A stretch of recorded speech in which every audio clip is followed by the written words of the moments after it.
In this video, I'm gonna show you how to make a 5-ingredient butternut squash spaghetti that's packed with protein. Let's get cooking. Hey guys, welcome back to the channel. And before we get started, if you like healthy cooking recipes, go ahead and click that subscribe button.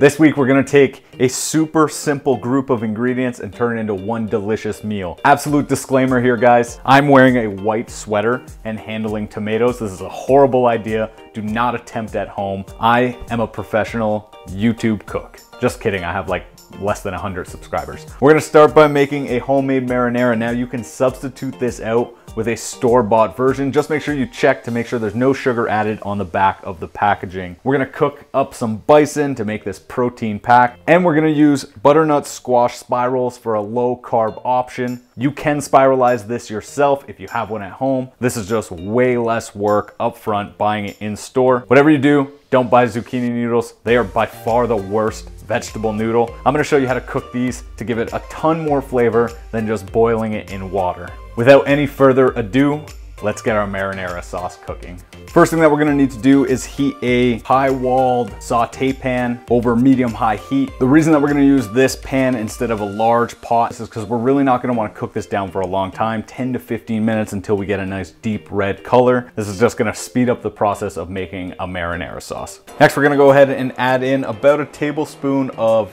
olive oil. And before you say anything about it being more than 5 ingredients, oil and salt I consider essentials. Those are not ingredients to any recipe. Once this oil gets nice and hot, we're gonna add in 5 cloves of garlic that we went ahead and cut into small slivers. Give this a quick little toss around. We don't want to get too much color on this. We really don't want it to brown. And after about 15 seconds, once they start to get fragrant, we're just gonna add in our tomatoes and all their juices.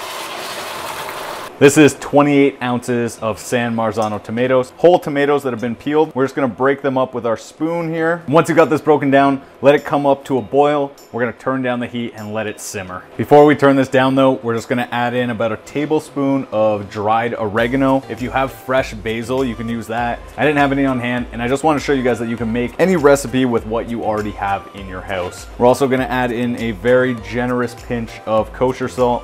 This is gonna help season this and break down the tomatoes. We're gonna let that simmer for 10 to 15 minutes until it gets a nice deep red color. Our sauce has been simmering for the last 15 minutes or so. And as you can see, it's a very dark red. A lot of the chunks have come down and all the liquid is cooked out of here. We're gonna pull this off, set it aside, and get on to the next step in our cooking process. Next up, we're gonna go ahead and cook our bison. To do that, we're gonna heat a non-stick pan over medium-high heat, adding about 2 teaspoons of oil here. Once our oil is nice and hot, we're just gonna add in our bison. And we're gonna season it with a pinch of kosher salt and some fresh cracked black pepper.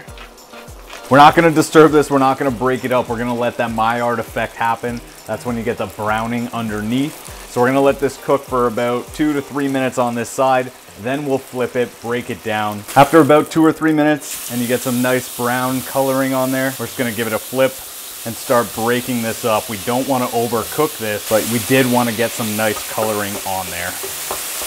Go ahead and keep breaking this up and cooking it until it's fully cooked down, about another 2 or 3 minutes. Once your meat's cooked through and there's no more pink, we're just gonna go ahead and set it on a plate and set it aside. You don't wanna discard any of the fat that is rendered out onto your pan. The reason we wanna keep as much fat in that pan as possible is because that's what we're gonna use to cook our noodles. Most people don't like vegetable noodles is because you're cooking them wrong. When you're boiling them, all you're getting is like a mushy texture, like a boiled broccoli. Instead, we're gonna saute these in some of this fat. This is gonna add a nice layer of flavor to this. It's also gonna add a little bit of texture and a little bit of crunch. Go ahead and add your noodles to your pan, and then we're gonna cook these for about 5 to 7 minutes until they are cooked to your desired liking.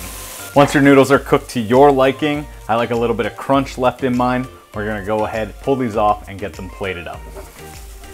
To serve our dish, we're gonna plate up about 100 grams of the butternut squash noodles. And this only accounts for about 50 calories. That's why I really like eating this. Mostly carb, a little bit of sugar, but some delicious fiber. Next, we're gonna add about 100 grams of our ground bison. This is gonna give us a ton of protein, low in fat. I love cooking with bison. Of course, we're gonna need a couple of good spoonfuls of our marinara. It wouldn't be a spaghetti without it. And I'm just gonna finish this with a couple gratings of beautiful aged Parmigiano Reggiano. And there you have it, guys. That is how you make a super simple butternut squash spaghetti with only 5 ingredients. This looks and smells incredible. Such simple ingredients. Let's go ahead and give it a taste test. Cheers. If you think you can't make a marinara sauce taste incredible in 15 minutes, you're dead wrong. This is so dang good. The sweetness from the butternut squash mixed with the acidity from the marinara is incredible. You add in that delicious bison flavor. You could eat a plate full of this and it's only a couple hundred calories. That's the craziest thing about this pasta. That's it for this week's video, guys. If you enjoyed the video, please smash that thumbs up button. If you enjoy healthy cooking recipes that are easy to make, simple ingredients, or you want to see more 5 ingredient recipes, go ahead and subscribe to the channel. And if you haven't already, comment down below what you want to see me make next week. Until next time, get cooking.